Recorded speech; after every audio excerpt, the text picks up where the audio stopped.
নে, তুমিও নাও।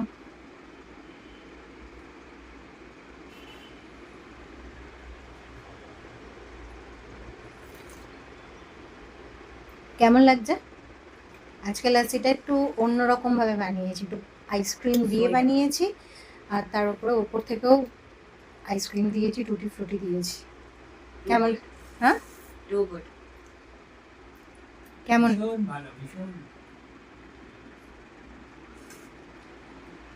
এটা হলো আমাদের আইসক্রিমের জন্য, আর এটা হলো আমাদের এখন ডেলিকার সন্ধ্যের খাবার, তাই না? ম্যাঙ্গো শেক আজকে একটু অন্যরকম ভাবে বানিয়েছি, আইসক্রিম দিয়ে টুটি ফ্রুটি দিয়ে, কিন্তু এটা আমাদের প্রত্যেক দিনই হচ্ছে সন্ধ্যের খাবার এখন।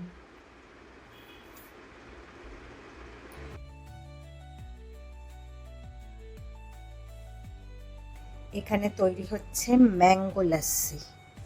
তো এখানে আম, দুটো আম দিয়েছি, আর গুড় দিয়ে আমি আগে হচ্ছে গিয়ে একটু ভালো করে গ্রাইন্ড করে নিয়েছি, আর এরপরে হচ্ছে দইটা দিয়ে ভালো করে হচ্ছে গ্রাইন্ড করব।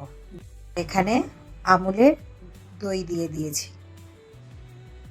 এই দেখো একদম রেডি করে নিয়েছি ম্যাঙ্গো লাস্সি।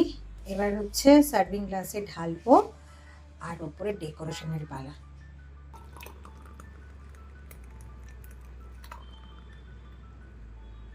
আমার কাছে তো স্কুপ নেই, তাই আমি এর ওপর থেকেই আইসক্রিম দিয়ে দিলাম, ভ্যানিলা আইসক্রিম।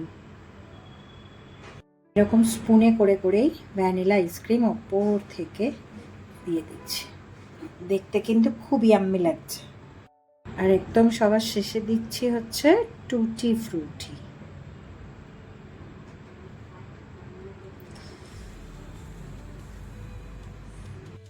এই দেখো আমার ম্যাঙ্গো লাস্সি তৈরি।